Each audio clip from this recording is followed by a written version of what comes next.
Well, I couldn't really give you a dramatic stop and start because this bike does not have the hydraulic brakes, but it's still a bike that you may want to consider checking out.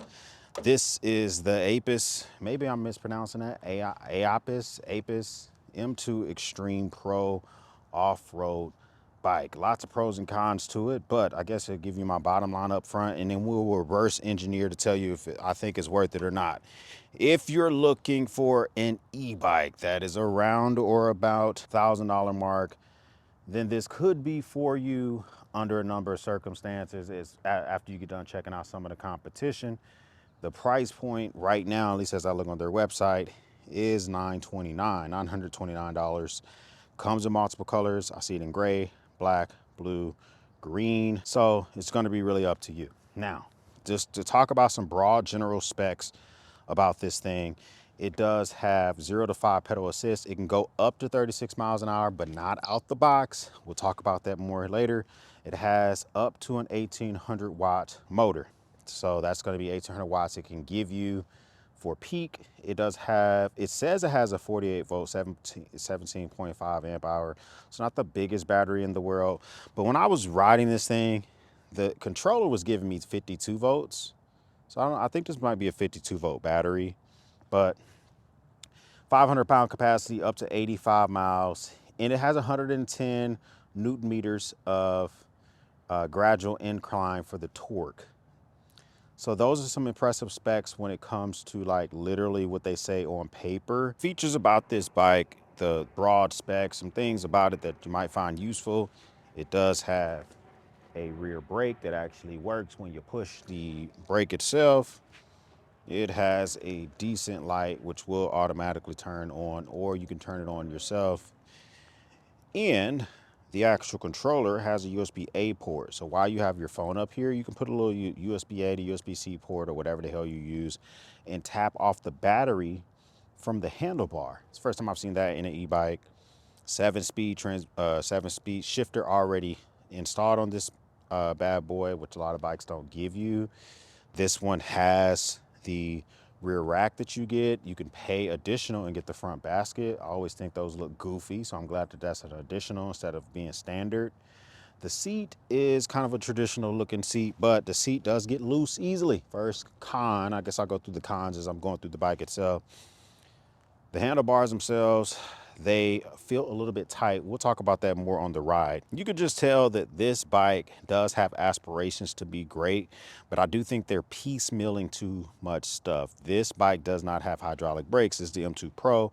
You get the M2 Max, which comes with the hydraulic brakes, but that's an additional charge. That'd be pre-installed by them. If you want to buy the brakes later, you can install them yourself, which is not a super hard thing to do.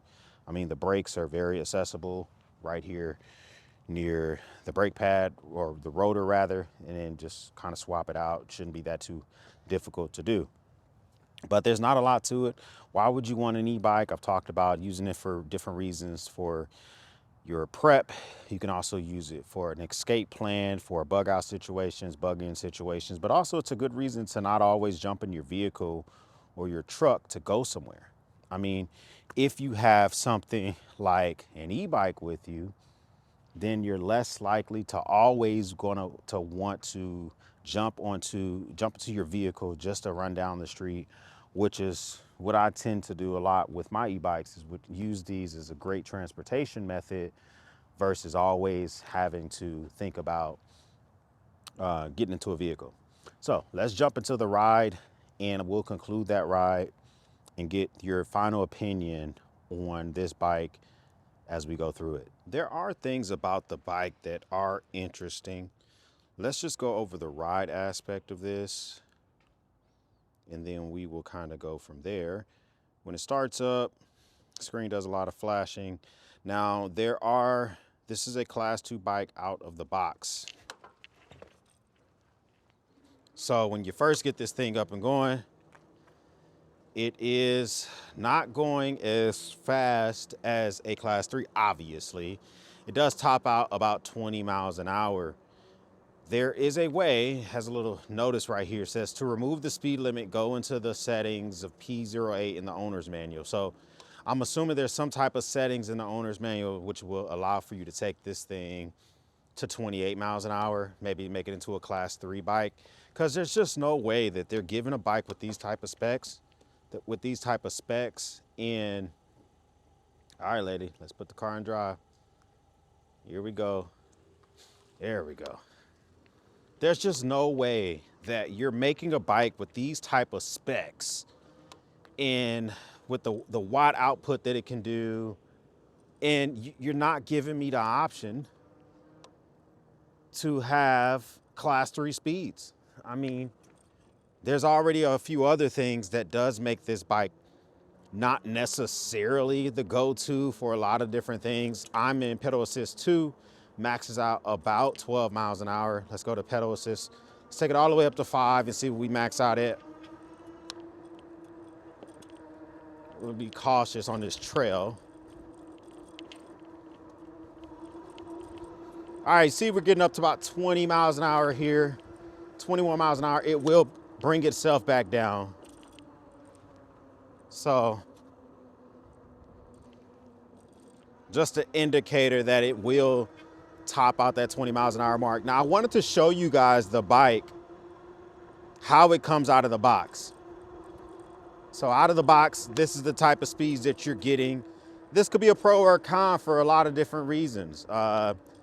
You know, if you're getting this for a teenager, you can take this little sticker off that has the instructions on how to take it out of the speed control.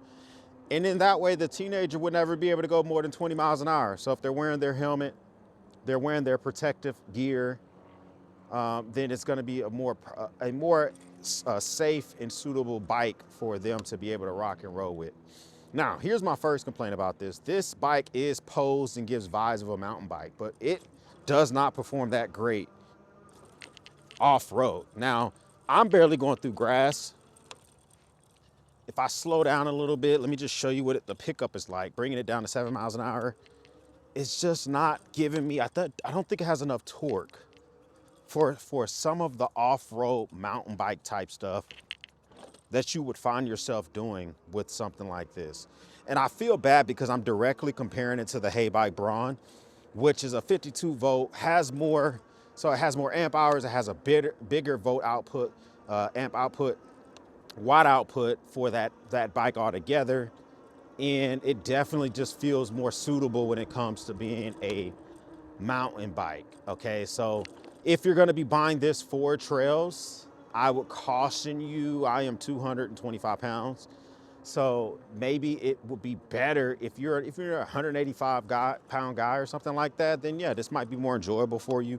It does have those shocks, so you will be able to kind of enjoy this off-road.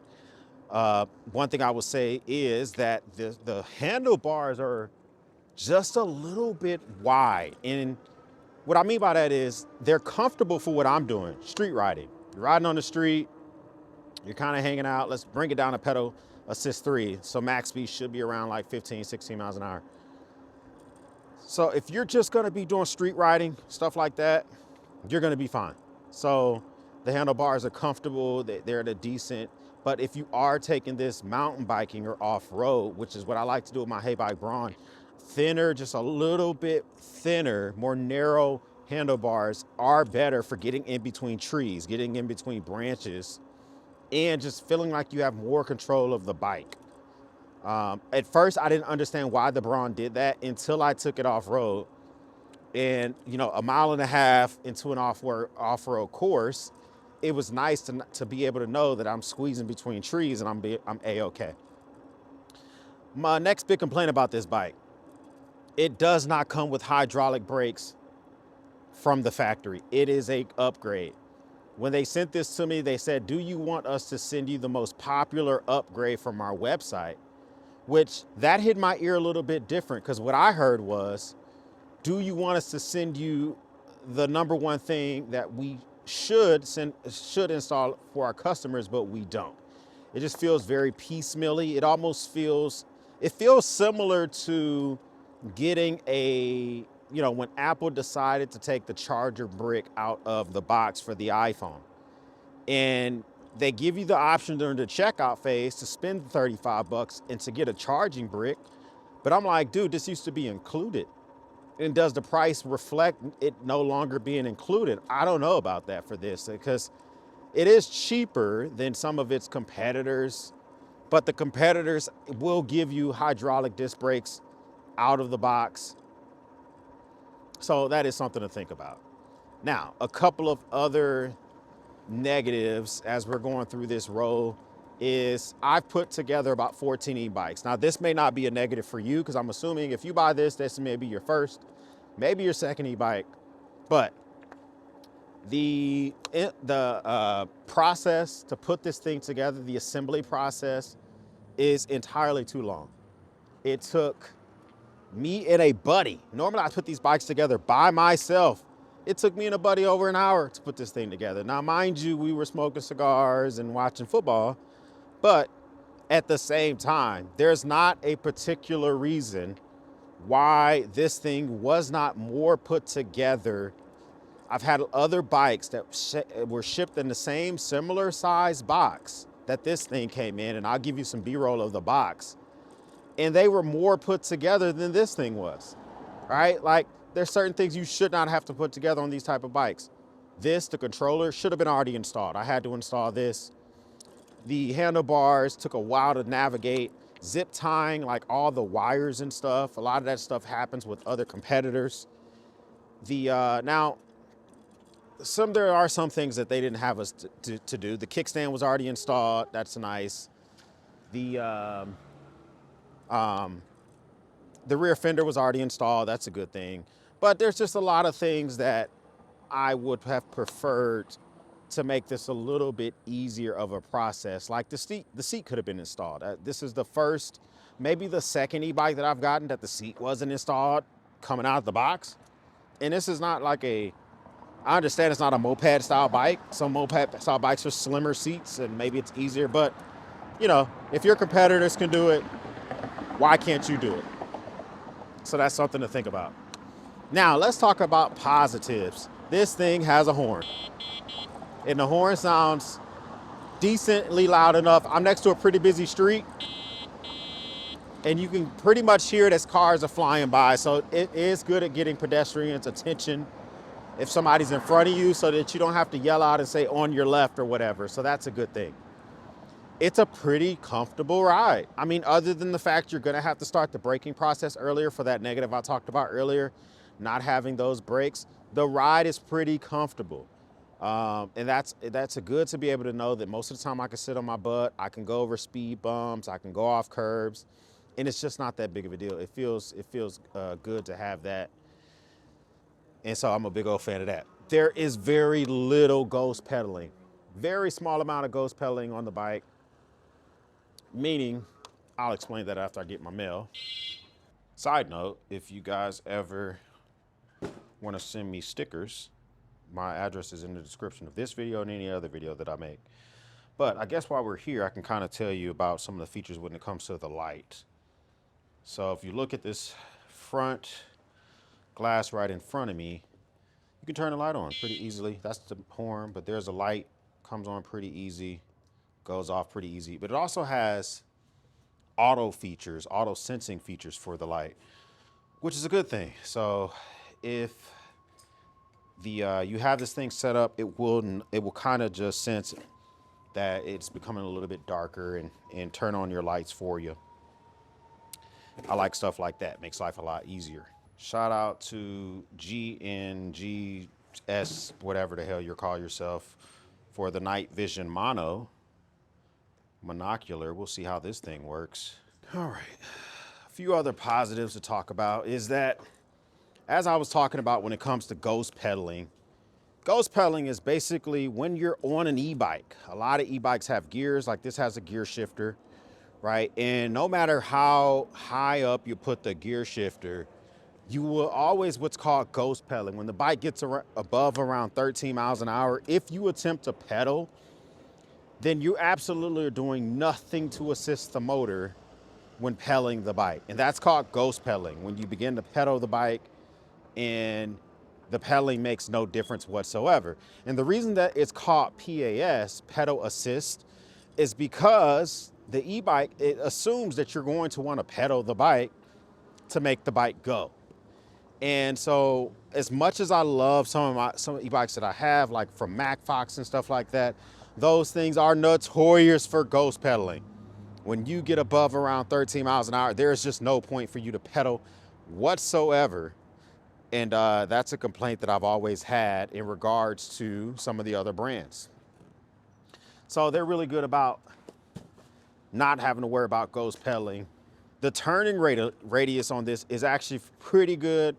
So it does have a full 90-degree turn. Let me show you what that would look like. Now, there will be no reason why you would need to do this ever, but you do have the ability for the handlebars to go a full 90 degrees.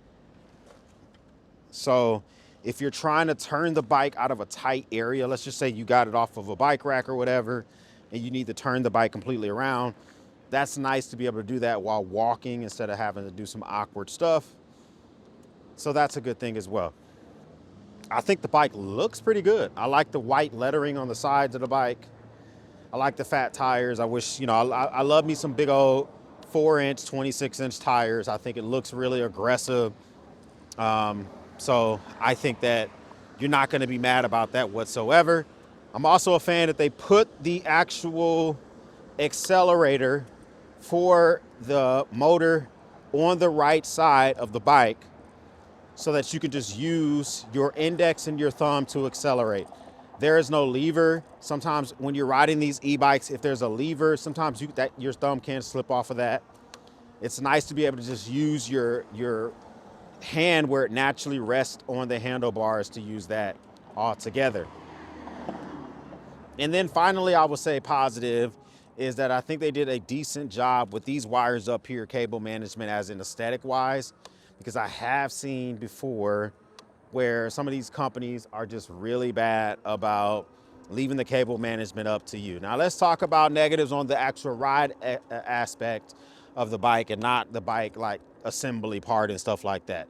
The seat, no matter how much I tighten this bad boy down, it will loosen itself. Where there's sometimes it will just, while I'm riding the bike, if I look shift left or shift right, the seat will loosen itself, and that kind of sucks. And I know I just gave a compliment to the handlebars and how much it turns, but I guess it's hard to explain this, but the steering feels really tight. To turn this, it does feel tight. Like I guess I can describe it in the best of like NASCAR terms, where the vehicle's going to turn, but it just feels like every time I go to turn it, I'm yanking the bike very easily. You see, this is just, it doesn't feel very fluid. And it almost feels like I need to take a pit stop and tell my crew to loosen it up, do a wedge adjustment, and, help me get better grip on the ground. I don't know. It always kind of just feels a little bit off in that aspect. We got to talk about not having those hydraulic brakes. That does affect the ride experience. For instance, I'm about to approach this stop sign. Normally when I approach a stop sign with an e-bike, I start the braking process very, very late. I like the fun of it, but now I'm kind of braking way back here. I'm having to use both brakes instead of just the rear brake only, and it's just first world problem, but it is nice to be able to have the hydraulic brake and really just mash down and kind of get that thing going. Next is the fender. The front fender does its job. I think it just looks goofy, but I don't really like front fenders on bikes. But this one I really don't like. It just sits in a weird spot.